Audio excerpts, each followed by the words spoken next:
leer Ageo capítulo 1, versículo 12 al versículo 15.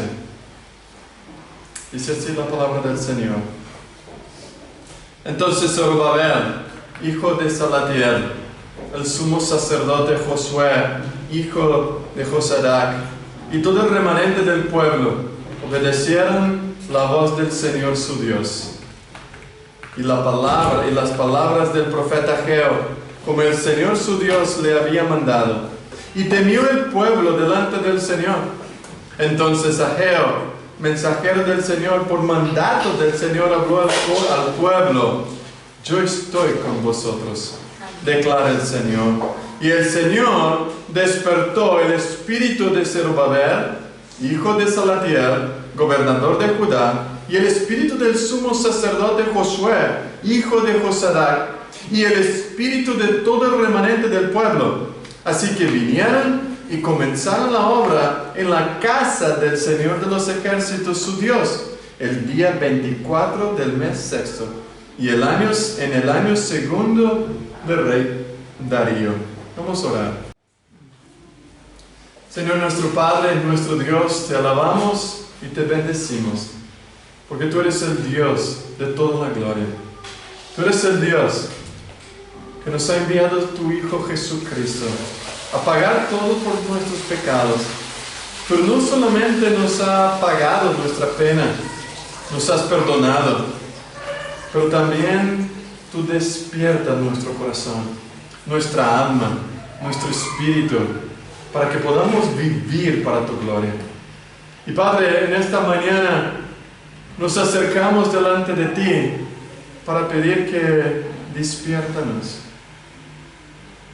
Muéstranos, oh Señor, tu gloria y pon nuestros ojos delante de ti.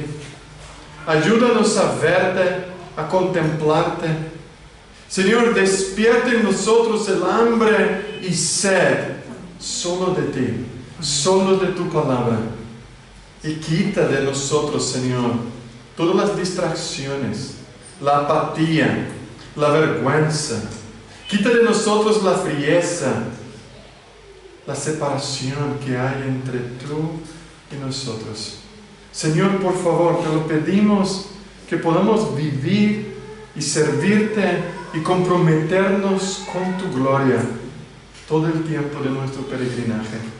Padre, ayúdanos a nosotros en esta mañana a entender tu preciosa palabra. Abre nuestros oídos, abre nuestros ojos, que sea tu Espíritu Santo hablando en nuestros corazones, guiándonos, purificándonos, limpiándonos de toda maldad y guiándonos a toda verdad. Señor, ayúdanos a entender tu palabra para tu gloria. También queremos esta mañana poner delante de ti, Señor, nuestro amado pastor Javier Pérez. Él tiene sufrido de ansiedad, estrés, quizás, Señor, otros problemas en su corazón, en su físico. Pero queremos pedirte, Señor, que tú seas la fortaleza para él en tiempos de aflicción.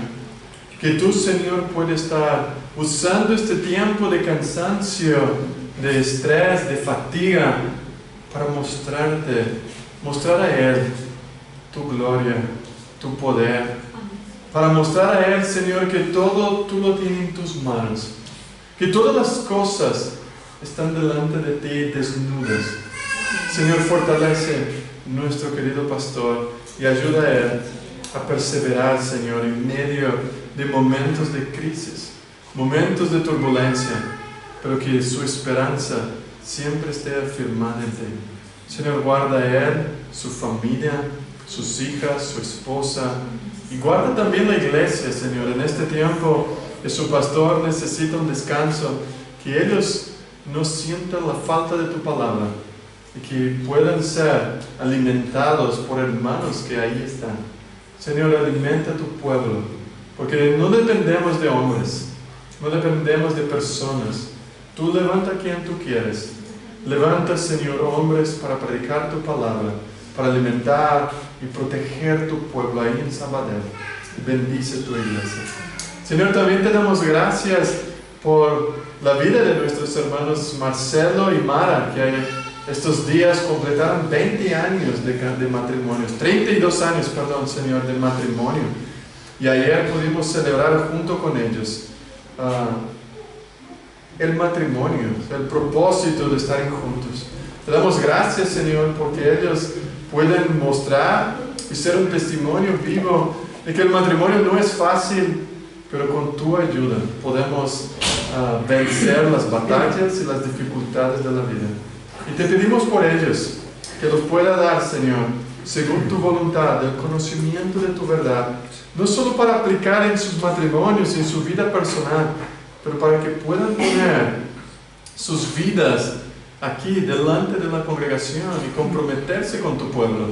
Y que puedan, Señor, ser de aliento, de ayuda para las demás personas, los jóvenes que quieren casarse y quieren formar una familia. Y que puedan ver más matrimonios cumpliendo, Señor, tu objetivo, que es glorificarte a ti. Guárdalos, protégelos para tu gloria. También, Señor, pedimos por aquellos que no pudieron venir, que tú les guardes del mal, que pongas tus manos sobre ellos, que les muestre a ellos la importancia de congregarse, la importancia de estar contigo. Pero si por algún motivo no pudieran venir, que tú les guardes su corazón, que su fe no decaiga y que ellos puedan mirar a Cristo y ser transformados por Él. Señor, te ponemos todo eso en tus manos, pidiendo, oh Dios, que nos guardes del mal y que también use nuestras vidas para alcanzar otras personas.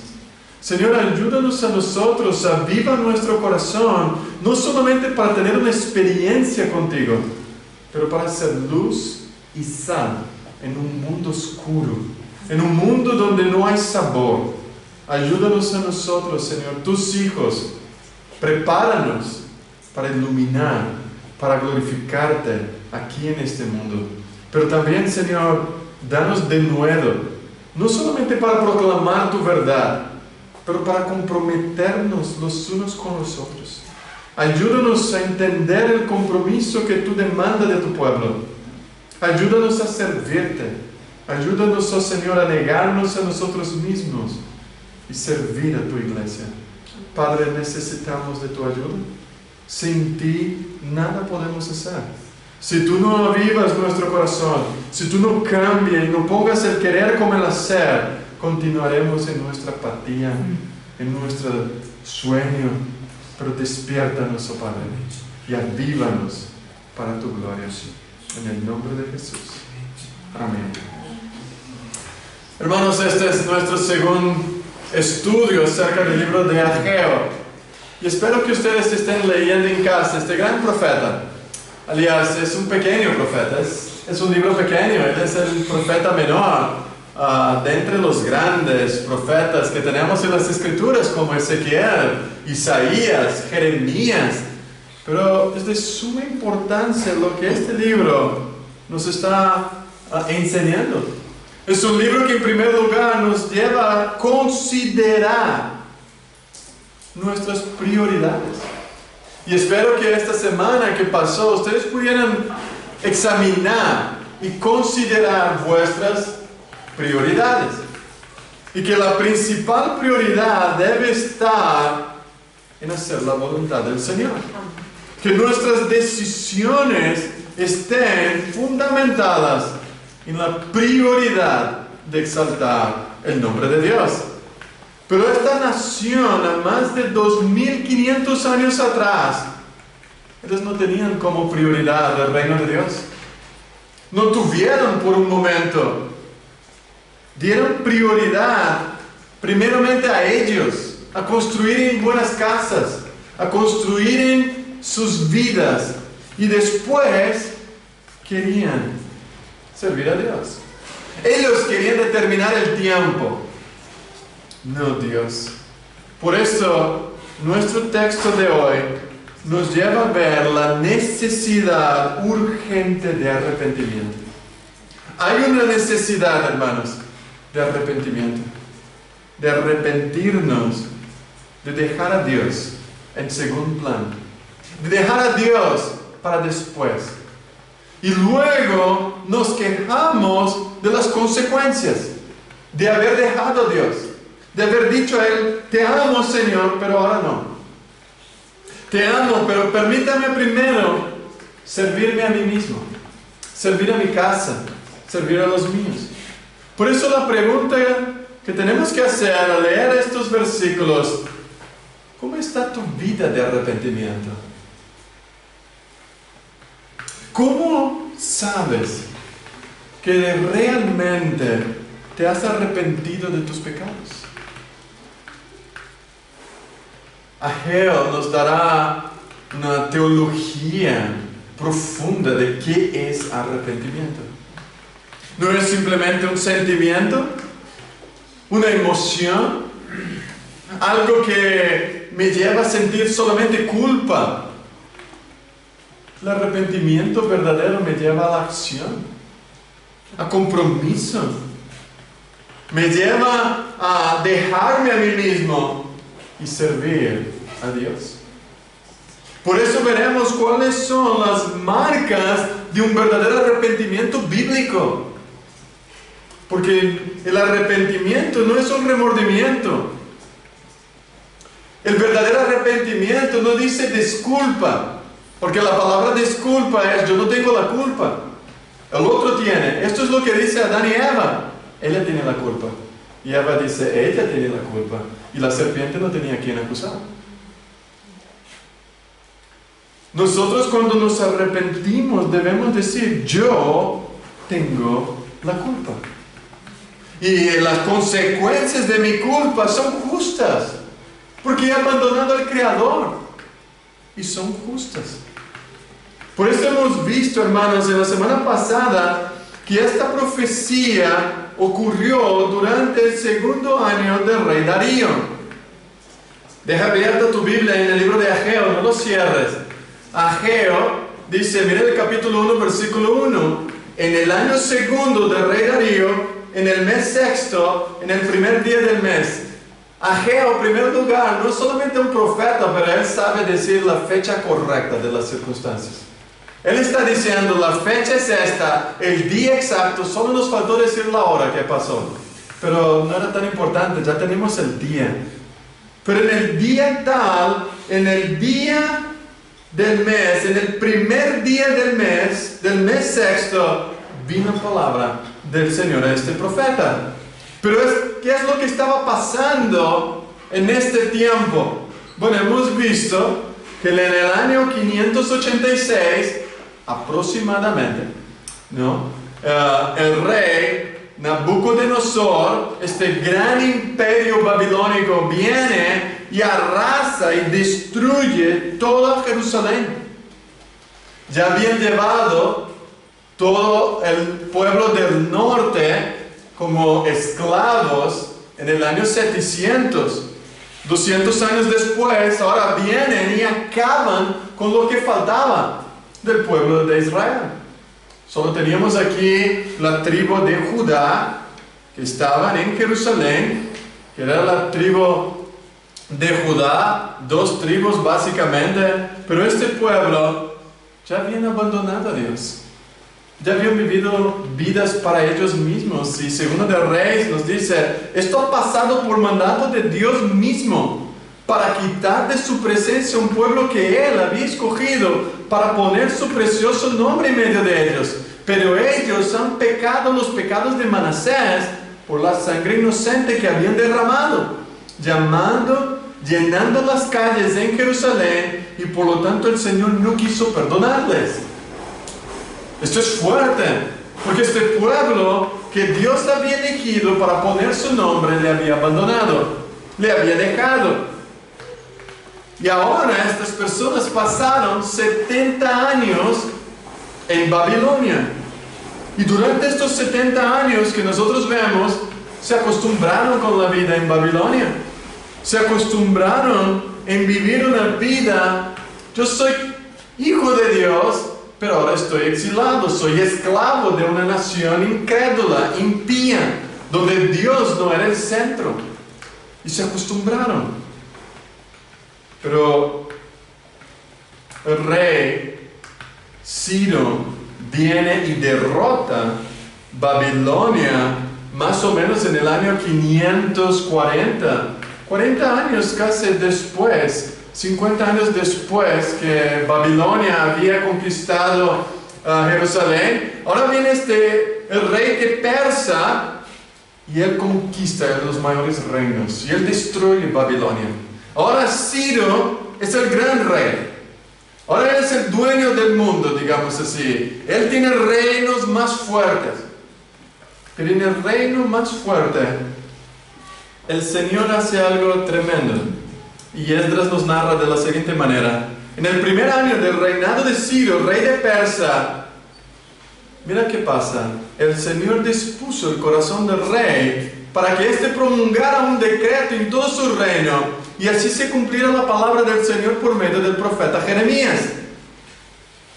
Esto es lo que ordena Ciro, rey de Persia. El Señor Dios del cielo, que me ha dado todos los reinos de la tierra, me ha encargado que lo construya un templo en la ciudad de Jerusalén, que está en Judá. Por tanto, cualquiera que pertenezca a Judá vaya a Jerusalén a construir el templo del Señor, Dios de Israel. Él ordenó también que los habitantes de cada lugar donde haya judíos sobrevivientes los ayuden, dándoles plata y oro, bienes y ganado, y ofrenda voluntaria para el templo de Dios en Jerusalén. Así que 50 años después de ellos haber sido llevados cautivos, ahora Dios despierta un rey incrédulo, y este rey hace un decreto que su pueblo debería regresar a Jerusalén para reconstruir el templo. Así que Esdras, Nehemías y también a Zorobabel, el sacerdote, juntamente con Zorobabel y Josadac, vuelven de Babilonia a Jerusalén con más o menos 50,000 peregrinos. Regresan a la ciudad de Judá con el único propósito de construir el templo. Pero luego después, cuando empezaron a construir el templo del Señor, llegan animados y empiezan a reconstruir este templo. Y tú puedes ver esta narrativa en Esdras capítulo 2. Dice que cuando llegaron al templo del Señor en Jerusalén, algunos jefes de familia dieron donativos para que se reconstruyera el templo del Señor, de acuerdo con la capacidad económica de cada uno. Así que en el mes séptimo del gobernador Zorobabel, dice que en el segundo año el pueblo puso los cimientos nuevos del templo y empezaron a construir. Pero este esfuerzo se detuvo, porque los enemigos del Señor empezaron a atacarlos. Dice Esdras capítulo 3, dice que junto con el resto de sus parientes, que eran sacerdotes, y con los levitas y con todos los que habían regresado del cautiverio, comenzaron la reconstrucción del templo en el mes segundo del año segundo de rey Ciro. A los levitas mayores de 20 años le encomendaron la tarea de supervisar la obra del Señor. Pero cuando los constructores echaron los cimientos del templo, llegaron los sacerdotes con sus vestimentas sagradas y sus trompetas junto con los levitas que descendieran de Asaf, y todos daban gracias al Señor y aún cantaban esta alabanza: Dios es bueno, su gran amor para Israel perdura para siempre. Así que el pueblo empieza la construcción y empiezan a adorar a Dios, empiezan a reconocer: el Señor está con nosotros, grande es el Señor. Pero este esfuerzo se detuvo. Dice Esdras capítulo 4 que entonces el pueblo de la tierra desmoralizaba el pueblo de Judá y amedrontaban a ellos para que no edificaran. Y los contrataron consejero contra ellos para frustrar su propósito durante todo el tiempo del rey Ciro, rey de Persia, y hasta el reinado de Darío. Así que no fue por poco tiempo. Los escritores dicen que durante 16 años este pueblo paró. Porque las naciones alrededor de ellos se estaban desmoralizando. No querían que ellos construyeran el templo. Y hasta el reinado de Darío no habían construido. Entonces sale Ciro, entra Darío en el reino y nadie había hecho nada. Sale Darío y entra Asuero y entonces empiezan a construir. Y este es un periodo de gran desaliento, hermanos. 16 años de la vida de estos hombres, de este pueblo, había apatía y desaliento en su corazón. Sus esperanzas no se habían cumplido. Piensen en que muchos de estos jóvenes sabían que volvieron del cautiverio, eran jóvenes que no habían visto la gloria del templo de Salomón. Sus padres habían pasado 50 años ya como cautivos, otros casi 70. Ellos no habían visto los milagros de Dios en el Mar Rojo. Ellos no habían visto el poder de Dios destruyendo todas las naciones, quitando todos de Canaán y llevando a su pueblo a instalarse en la tierra prometida. Ellos no habían visto esto. Ellos no habían conocido al rey David, mucho menos a Salomón y toda la gloria que fue su reinado.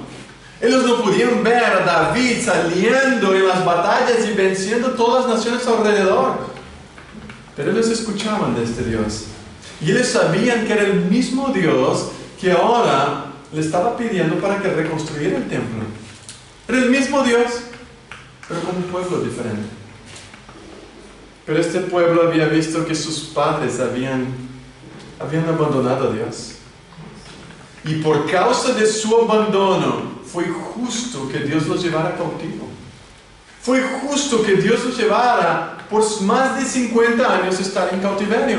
Regresan con esperanza, están en Judá, están edificando y por 16 años paran.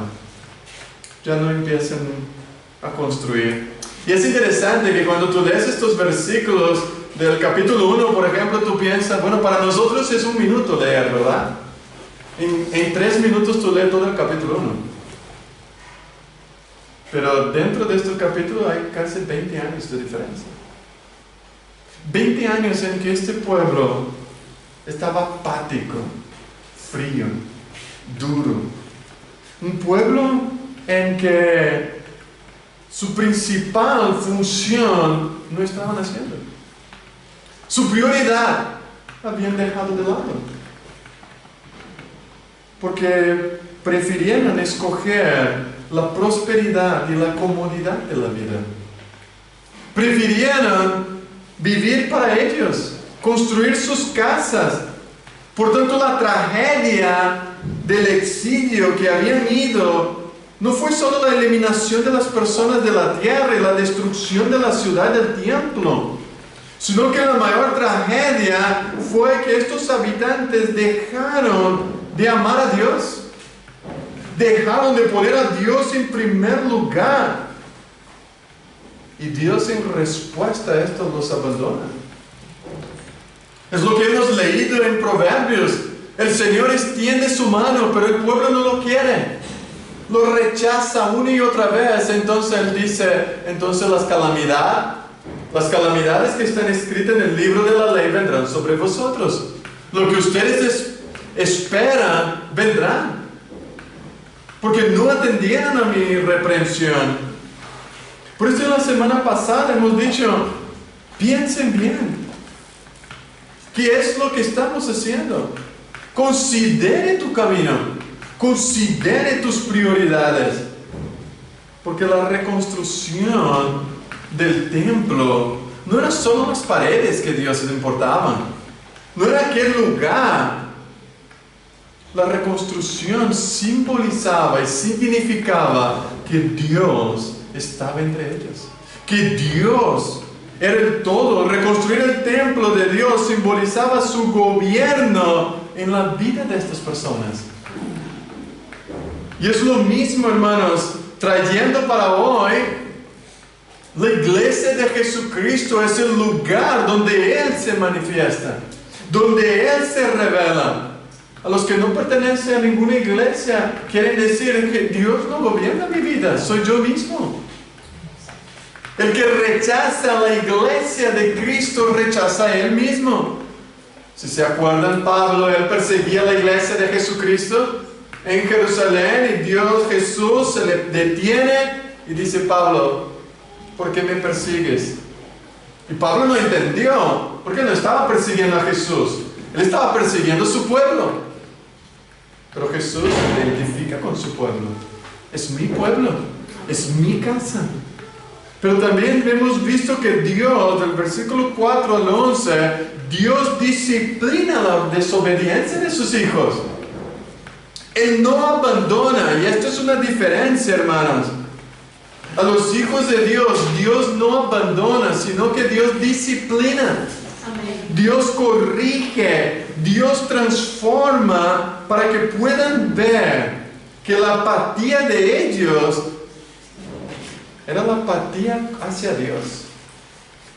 Y si el hombre que rechaza a Dios no puede querer las bendiciones de Dios, hemos rechazado. Si lo que más querían era su economía, entonces Dios trataría con su economía. Trabajaban, pero su dinero caía en bolsas rotas.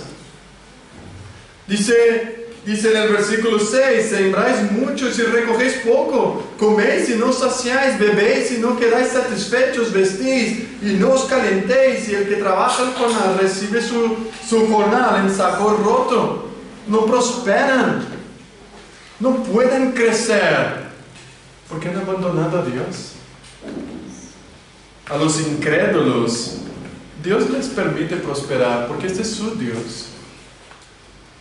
Y Dios les deja. Este es su reino. Pero a sus hijos, Dios no permite. Dios trata.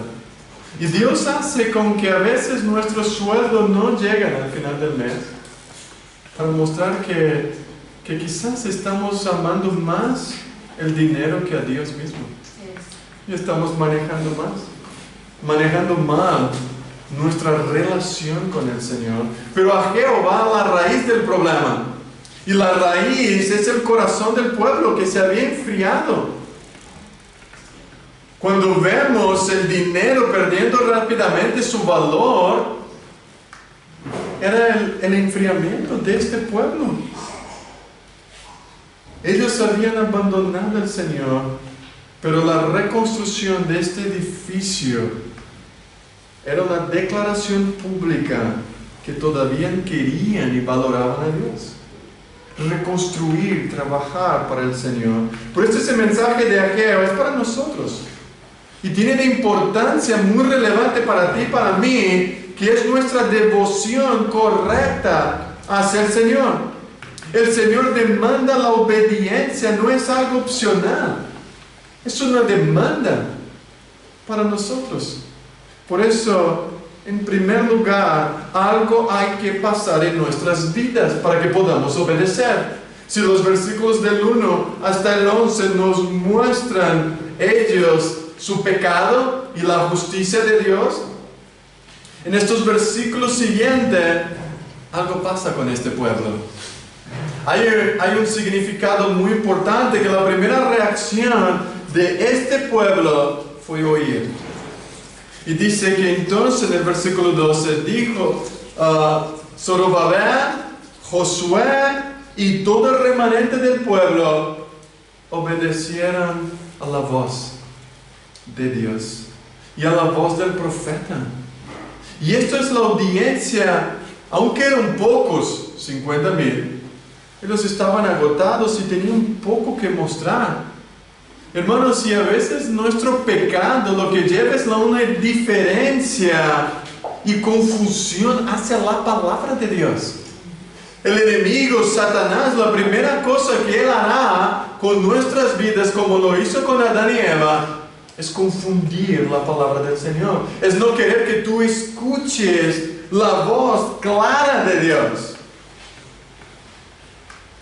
Pero Nehemías que está en este contexto, Nehemías capítulo 8, dice: entonces se juntó el pueblo como un solo hombre en la plaza que está delante de la puerta de las aguas, y dijeron al escriba Esdras que trajera el libro de la ley de Moisés, la cual Jehová había dado a Israel. En el primer día del mes séptimo, el sacerdote Esdras trajo la ley delante de la congregación, así de hombres como de mujeres, y todos los que podían entender.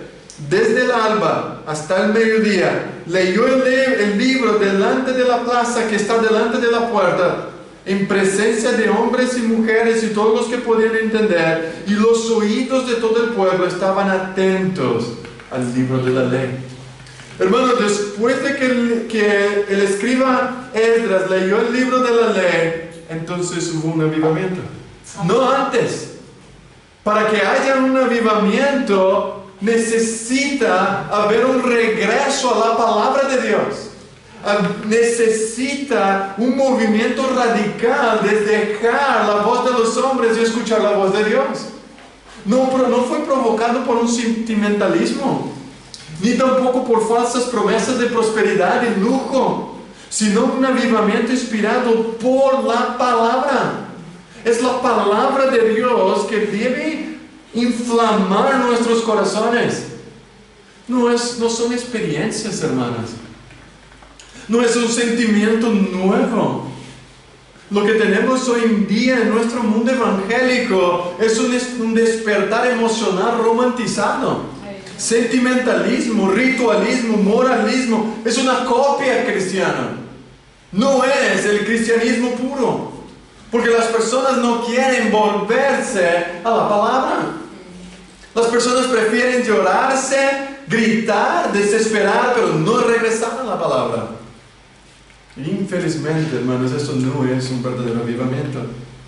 Un verdadero despertar de Dios es el producto de la palabra de Dios. Y la palabra transforma a hombres sedientos por la gloria. La gloria de nuestro Señor. Por eso, si tú estás aquí en esta mañana y no estás siendo transformado por la palabra de Dios y su Espíritu, no podrás creer en Jesucristo. No podrás ser transformado por Él. Si lo que tuviste alguna vez y llamaste avivamiento, una transformación, pero no te trajo hambre y sed de la palabra, esto fue falso. Esto fue engañoso. Más bien fue diabólico y mundano. El diablo te estaba copiando falsamente los avivamientos de Dios solo para que tú pusieras el nombre de Dios. Hermanos, si no el avivamiento, el despertar, no viene con la palabra de Dios, no permanecerás en los caminos del Señor. Y estarás engañándote a ti mismo. Porque el verdadero avivamiento es el fruto de la proclamación de la palabra viva y eficaz de Dios. Por eso Hebreos dice, porque la palabra de Dios, ella es viva y eficaz. Ella es más cortante que cualquier espada de dos filos.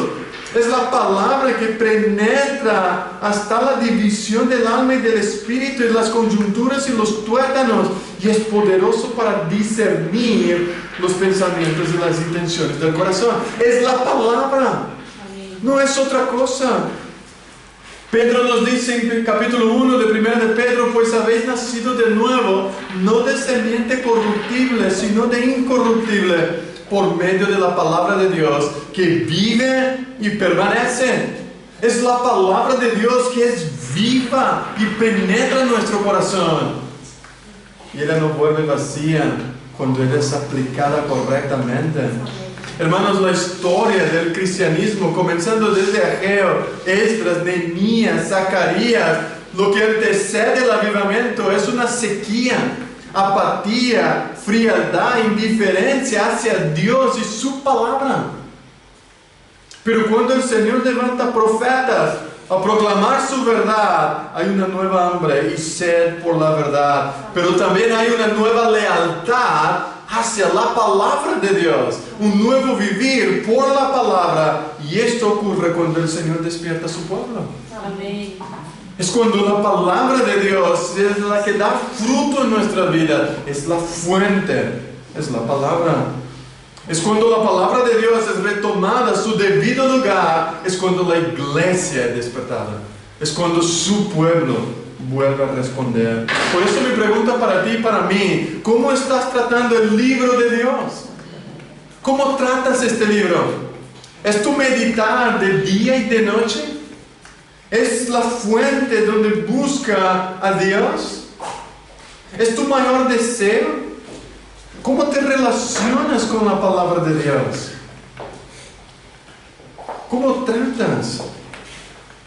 Mi amigo que estás aquí hoy, quizás todo lo que estoy diciendo te puede sonar muy loco. Pero si quieres entender lo que estamos diciendo, te animo a que leas la palabra del Señor. Amén. Leas la Biblia. Busque a Dios por medio de su revelación. No le esté esperando sueños, no esté esperando milagros, no esté esperando otra cosa. Busque al Señor en su palabra y lo encontrará.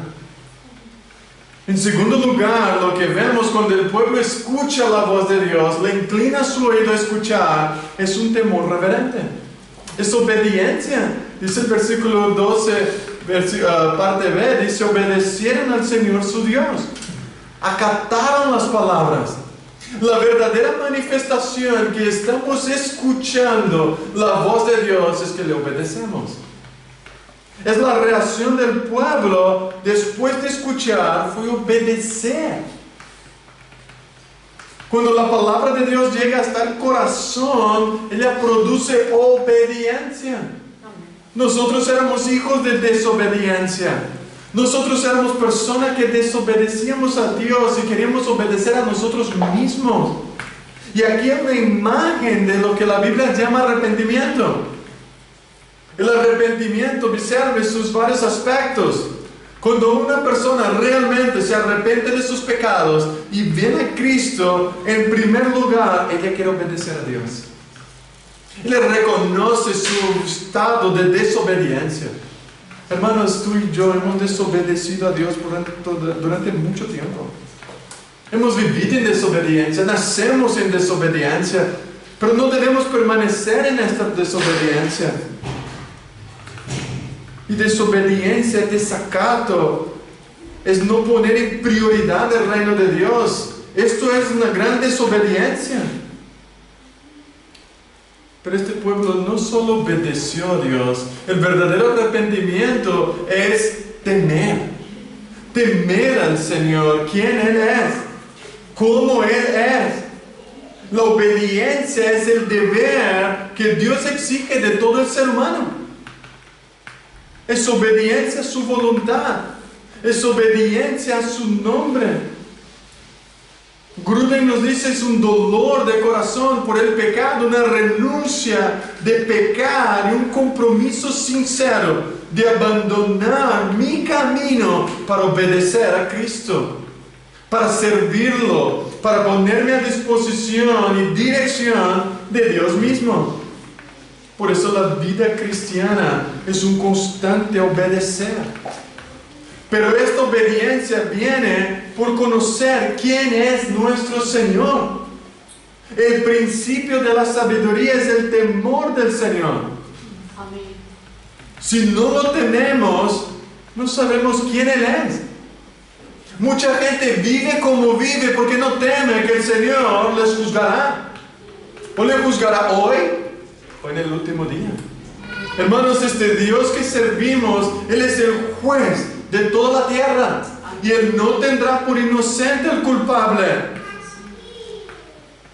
Y dice: ay de aquel que cae en las manos de este Dios vivo. Nuestro Dios, dice Hebreos, es fuego consumidor. Él es el Dios justo. Hermanos, y existe un temor incorrecto, humano y mundano, que es la ansiedad por el futuro y la falta de control. Este miedo debilita, paraliza y mina nuestra fe. Y este era el temor del pueblo de Israel. Ellos querían controlar el tiempo. Ellos dijeron: no es tiempo. Y este era un temor. Si tú quieres controlar tu tiempo, debes temer. Si tú quieres controlar tu vida, debes temer. Porque quien controla tu vida es Dios. Amén. Él es el gobernador, Él es el rey. Él es el Señor, pero este temor no tiene nada que ver con el reino de Dios. El verdadero temor es aquel temer al juicio sobre el pecado, porque es un Dios santo y un Dios bueno. No tememos ser condenados más. El cristiano no tiene temor de la condenación, porque Dios nos ha salvado. Y el verdadero temor, dice Juan, que echa fuera todo el temor de la condenación, pero no echa fuera la reverencia de este Dios santo. Hermanos, hemos perdido de reverenciar a este Dios. Hay gente que piensa, bueno, cuando voy a la iglesia, entonces es el lugar de reverencia. Cuando me siento en la mesa, entonces tengo que quitarme la gorra para comer, porque ahí, dice mi madre, los ángeles dicen amén. Cuando comemos. Entonces cuando vives, ¿puede vivir de cualquier manera? Nosotros hacemos de lugares. Dios está en todos los lugares y conoce nuestro corazón. Por eso el verdadero temor es un asombro reverente que nos hace temblar frente a su majestad, a su glorioso nombre. Y esto es lo que la palabra de Dios produce en nuestra vida. Cuando la iglesia de Dios pone a Dios en primer lugar, tenemos un pueblo reverente. Tenemos un pueblo que quiere honrarlo. Un pueblo que tiene convicción de pecados y que se vuelve a Él en obediencia. Pero en tercer lugar, hermanos, el Señor no solamente nos está juzgando y diciendo, ustedes tienen que arrepentirse. Podemos arrepentirnos y vamos a Él, porque Él está con nosotros. Hermanos, no estamos solos en esta batalla. Ni tú ni yo no luchamos solo con nuestro pecado, con nuestra frialdad, con nuestra apatía, sino que el Señor, cuando dice para el pueblo hacer algo, Él dice, yo estoy con vosotros. Yo estoy contigo. Mira el versículo 13. El verdadero consuelo para el pueblo es, ustedes pueden volver a trabajar. No teman a los hombres. No teman a estos que quieren impedir a vosotros, sino que yo estoy con vosotros. Amén. ¿Qué promesa tenemos? Yo estoy. Y este es el desafío profético de Ageo. Ven a trabajar, porque no son vuestras manos que trabajarán, son mis manos. Soy yo que voy a guardar vosotros, soy yo que voy a protegerlos, soy yo que voy a restaurarles la gloria de mi nombre. Amén. Y esto, hermanos, es un aliento, es un consuelo para nosotros cristianos. No somos independientes, somos dependientes de Él. Nosotros dependemos de Dios diariamente. Tú ves que la construcción tardó 23 días. No es de un día para el otro que empezaron. Pero pudieran hacer, porque el Señor dice, yo estoy contigo. Y esto es lo que Dios ha dicho en todos los tiempos. Desde el jardín del Edén, yo estoy contigo. A Moisés le dice, va, yo estoy contigo. Va, Moisés.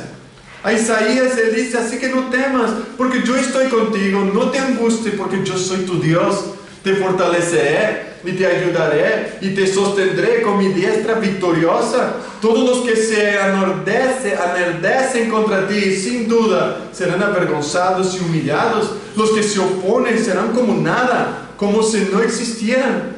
Aunque busques a tus enemigos, no los encontrarás.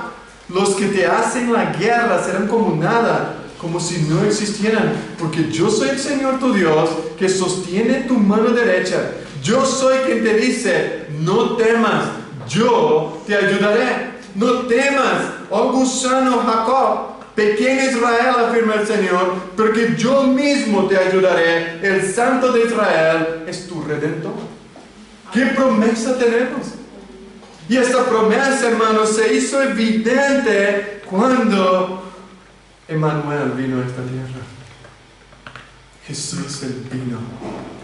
Él se acerca a ti y a mí. Lo que no podríamos hacer, que era vencer el pecado, vencer la muerte. Jesús se acerca a ti y a mí y dice, yo vencí. Amén. Yo vencí, ustedes no están solos. Yo estoy con vosotros todos los días y estoy contra los demás. Por eso podemos decir que ¿quién es por nosotros? ¿Quién será contra nosotros? Si Dios está con su pueblo, ¿quién puede levantarse contra nosotros? Pero si tú estás solo, no puedes levantar los ojos, como dicen, los ojos y hacer como Elías hablando a Eliseo. Eliseo temiendo todo lo que estaba pasando a su alrededor, y Elías le dice: no temas, mira, más de los que están con nosotros de lo que están con ellos. Si el Señor es por ti, hermano, ¿quién puede ir contra ti? ¿Quién puede levantarse? Y este es un aliento para nosotros, levantarnos y cooperar para la obra del Señor. El Señor no necesita de nosotros, ¿verdad? Él no necesita de mí. Esta obra aquí en Lleida puede seguir, pero Él ha deseado ser por medio de mí y de ti. Él ha deseado hacer su obra por medio de nosotros, y por medio de nosotros Él trabaja, y para que Él trabaje, su Espíritu debe despertarnos. En cuarto lugar, el Señor despertó el Espíritu. Si no hay un despertar, hermanos, todavía seguiremos como religiosos. Seguiremos como personas que dicen: sí, Dios está conmigo, pero los otros dicen: pero tú no estás con Dios. Ese es el gran problema. Porque tú no estás obedeciendo, porque tú no lo vives. La verdadera pregunta es: ¿cómo es que el hombre pecador de cualquier época o circunstancias puede responder positivamente a lo que Dios dice? La respuesta es que ninguno puede venir al Padre si que el Padre que me envió no lo trajera. Si Dios no despierta nuestro corazón, no podemos venir. Por eso vemos cuatro elementos en el despertar de Dios. Primero, Dios despertó el pueblo, y Dios empieza a despertar por medio de los líderes. Hermanos, la consecuencia de líderes sonolentos es un pueblo sonolento. Si tenemos líderes fríos, el pueblo será un reflejo de sus líderes. El pueblo abandonará al Señor, seguirá por sus caminos. Por eso la gente busca líderes que no están centrados en la palabra del Señor. No están gobernados por la palabra, porque están gobernados por sus propios deseos. Cuando el gobernante reverencia a Dios, el pueblo prospera. Cuando los líderes se bajan y se humillan hacia el Señor, el pueblo también. Por eso el Señor empieza a obrar por medio de los líderes. Pero no solamente se queda en un avivamiento solamente de corazón. El despertar del Señor es una obra completa. El pueblo viene y hace la obra. Él viene y comienza a trabajar.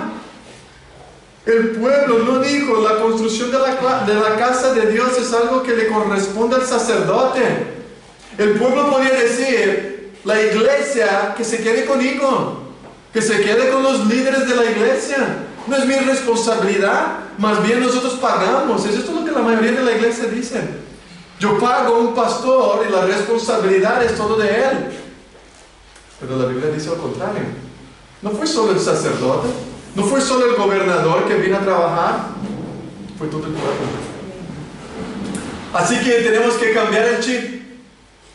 El que hace esta iglesia crecer no es solo los líderes, es el pueblo. Son todos los participantes, todos que hacen parte, que oyeron la voz del Señor. Estos fueron movidos a temer y a trabajar. Por eso comenzaron a trabajar, respondieron de forma correcta. Hermanos, el verdadero avivamiento es trabajar. A veces las personas se quedan en un mundo vago. Hace poco tiempo hemos visto en los Estados Unidos, la gente se quedó semanas cantando, adorando, y el mundo evangélico llamó de un avivamiento. Pero si esto no produce iglesias fuertes, cristianos temerosos, comprometidos con la obra del Señor. Esto fue la obra de Satanás. Por más que haya sido bonito, por más que hubo temores, reverencia, pero el cristianismo, hermanos, no es vivir en un local adorando a Dios como si nada hubiera pasado. El cristianismo es venir, quitar mis mangas de apatía y servir el chaleco de trabajo. Necesito decir qué tenemos que hacer. ¿Qué tengo que hacer en tu casa, Señor? El Señor me ha dado dones. El Señor me ha dado salud, energía para poner a disposición del Señor. El principal logro de la palabra de Dios no es que tú digas cómo amo al Señor y esté viviendo una vida de oración, parece en un estado de éxtasis. El verdadero avivamiento te lleva a producir ¿qué tengo que hacer? Heme aquí, Señor, envíame a mí, dice el profeta Isaías. Cuando el Señor avivó su corazón, transformó su vida, Él dice, heme aquí, ¿qué tengo que hacer? Llévame, ayúdame.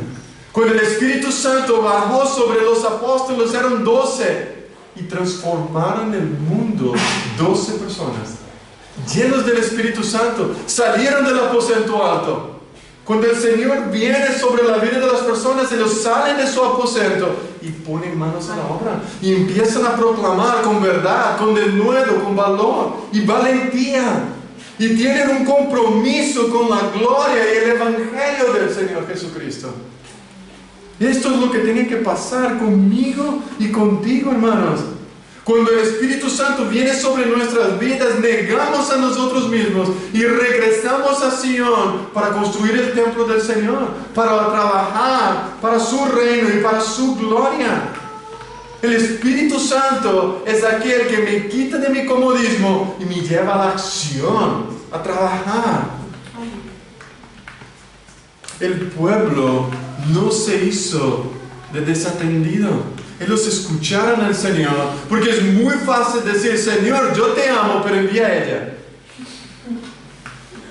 Señor, yo te amo, pero usa el hermano tal. Que él está más preparado. No, hermanos, llenos del Espíritu, yo digo, Señor, úsame a mí para avanzar tu reino. Para que las personas se conviertan, para que las personas vengan al arrepentimiento y conozcan que tú eres el Dios vivo y usa personas limitadas como tú y yo. Amén. Hermanos, si tú lees Tesalonicenses capítulo 2, Pablo dice, pero por esto también nosotros sin cesar damos gracias a Dios de cuando recibieron la palabra de Dios que oyeron de nosotros, la aceptaron no como palabra de hombres, sino como lo que realmente es la palabra de Dios, la cual también hace su obra en ustedes los que creen. El pueblo en Tesalónica, Pablo predicó y ellos dijeron, no es la palabra de hombre, es Dios y me lleva a trabajar. Hermanos, ¿cómo estás trabajando en la casa del Señor? ¿Cómo estás sirviendo? La iglesia no son estas paredes. No estamos llamando a vosotros para que vengáis a pintar, aunque ya está medio pintado.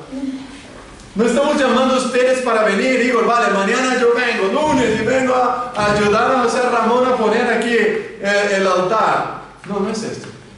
Esto es una parte. ¿Cómo tú estás invirtiendo en el reino de Dios? Y el reino de Dios son personas. El reino de Dios es el hermano y la hermana que está sentada a tu lado. ¿Cómo lo inviertes? ¿Cómo discipulan? ¿Cómo animan? ¿Cómo escuchas? ¿Cómo oran? ¿Cómo instruyes? ¿Cómo trabajas para que esta persona conozca su Creador? Más. ¿Cómo dedicas tiempo de oración y quizás hasta tu dinero para que las personas conozcan a este Dios vivo y verdadero? ¿Estás dispuesto a trabajar fielmente, diligentemente, con tus manos para que alguien conozca más a Cristo? ¿Estás dispuesto a apoyar a esta iglesia para que crezca y avance con tu compromiso lealtad? ¿Cómo puedes ayudar a otros a obtener la victoria sobre el pecado si no lo conoces, si no estás trabajando para ayudarle? Si no lo llamamos entre la semana. Y me animó mucho una hermana esta semana que me dice, no es solo el pastor que debe me llamar, yo lo llamo y lo doy gloria a Dios. Porque a veces estamos en casa, el pastor no me llama, yo no lo llamaré. Lo hacemos porque pensamos que la obra es solamente de los sacerdotes, de los líderes, de los pastores. Pero hermano y hermana, es verdad, debe comenzar por mí, pero debe terminar con vosotros. Amén. Ustedes deben continuar, ustedes deben trabajar uno a uno. Ustedes son piedras vivas, dice el apóstol Pedro. Es nosotros que construimos. No es solamente venir el domingo en la iglesia. Por eso el congregar es muy importante, porque aquí renovamos nuestros votos. Aquí reconocemos que no somos autónomos. El venir el domingo es recordar que pertenecemos a Cristo y unidos como un pueblo fortalecemos nuestras manos para el deber de participar en la edificación del pueblo. Pero también celebramos los domingos cuando nos reunimos que fuimos liberados de la culpa del pecado y llevamos cada uno a Cristo. Por eso, hermanos, venir al domingo es solamente una parte de nuestro compromiso con Dios. Comienza semana, día a día, con mi compromiso con la palabra y mi compromiso con mis hermanos. La evidencia que tú tienes una relación viva y verdadera con Dios es que tú estás comprometido con su iglesia. Amén. Tú debes estar comprometido con lo que Dios más ama. Y Él fue capaz de matar a su Hijo para juntar un pueblo. Amén. Que no sean nosotros negligenciando su iglesia. Por eso Ageo llamó a los exilados que regresaron para priorizar la reconstrucción del templo del Señor en Jerusalén, y el pueblo escuchó. Y mi pregunta a ti es, ¿y qué hay de ti? ¿Estás escuchando la voz de Dios?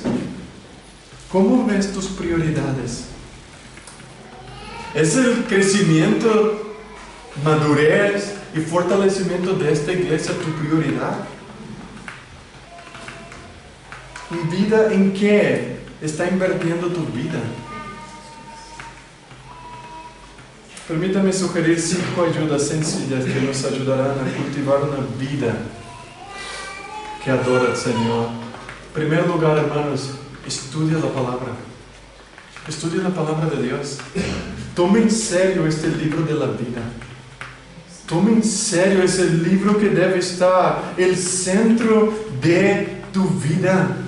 No puedes apartar de este libro. Él debe estar contigo día y noche. Y estas palabras deben ser un manjar diariamente para tu corazón y para tu alma. En segundo lugar, considere la naturaleza de Dios. A medida que considere más quién Él es, cómo Él actúa, qué Él hace, empezarás a descansar y confiarás en Él y obedecerás. Hermanos, hemos pasado más de 3 meses estudiando el carácter de Dios aquí, los atributos de Él. Dedícate tiempo para estudiar quién Él es, porque tal vez si no lo estás sirviendo, estás adorando a un Dios contrario desde la Biblia. Si no lo amas como Él se ha revelado, estás adorando a tu propio Dios, a un Dios que tú creaste. Considera la naturaleza de Dios.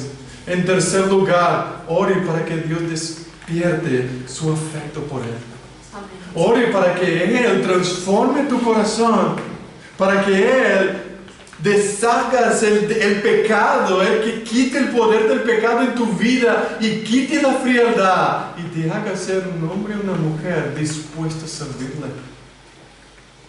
Ore para que Dios te despierte, para que Dios te ilumine, para que Dios te capacite y te dé el poder para responder correctamente a su verdad.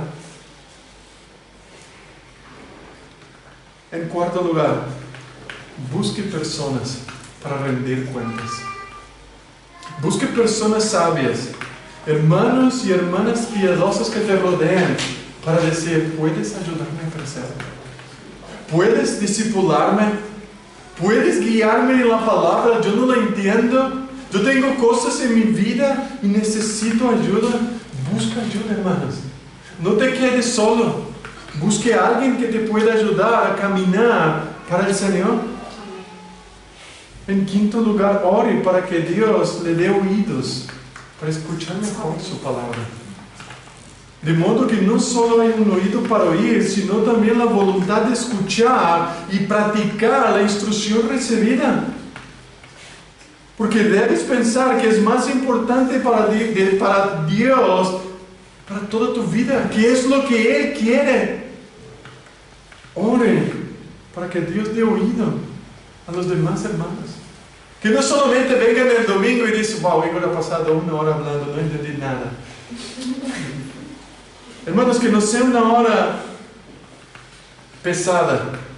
Si tú lees el libro de Esdras, pasaron desde el amanecer hasta el mediodía. Nosotros no hemos empezado el amanecer. Puedes venir, ¿no? Pero nosotros solo 1 horita. Y ya está pesado. Hermano, el verdadero avivamiento es cuando queremos más. Mi pregunta para ti y para mí, ¿tú quieres más? ¿Quieres más de Dios? Búscalo. Él tiene más para darnos. Él tiene más para dar. Así que vamos a ponernos de pie. Vamos a orar a este Dios. Que nos dé más de Él. Más de su gloria.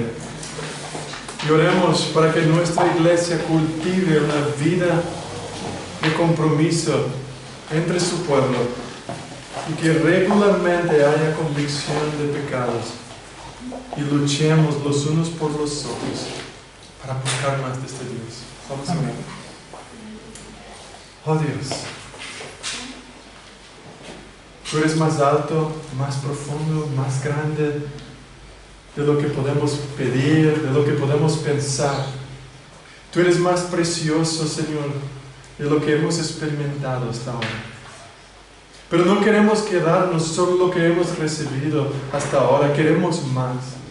Queremos crecer en conocimiento. Queremos crecer, Señor, en temor, en reverencia. Queremos conocer tu persona. Y para eso pedimos, Señor, despiértanos. Abra nuestros ojos, abra nuestros oídos, transforma nuestro corazón. Avívanos, oh Señor, para podernos glorificarte, exaltarte y adorarte como tú eres digno. Señor, ayúdanos a verte para poder arrepentirnos verdaderamente de nuestros pecados y obedecerte. Oh Dios, ayúdanos. Ayúdanos. Necesitamos de ti. Necesitamos de tu gracia. Necesitamos de tu mano sobre nosotros. Necesitamos, oh Dios, que intervengas y que hagas un milagro en nuestro corazón. Que quítanos de la apatía y ayúdanos a amarte verdaderamente. Señor, queremos experimentar más de tu gloria, más de tu poder, más de tu Espíritu Santo. Y úsanos, oh Señor, úsanos en este mundo con poder, con denuedo, para no avergonzarnos del Evangelio, sino proclamar tu Evangelio hasta que Cristo regrese. Y que nos encuentres, Señor, de pie, clamando por tu gloria, en las plazas, en todos los lugares, y que Cristo sea exaltado en nuestro vivir y en nuestro morir. Oh Dios, usa tu pueblo, usa la iglesia de Lleida, para que tú puedas ser exaltado y engrandecido en nuestra sociedad. En el nombre de Jesús te lo pedimos. Amén. Podemos cantar a este Dios tan grande que tenemos y tan poderoso.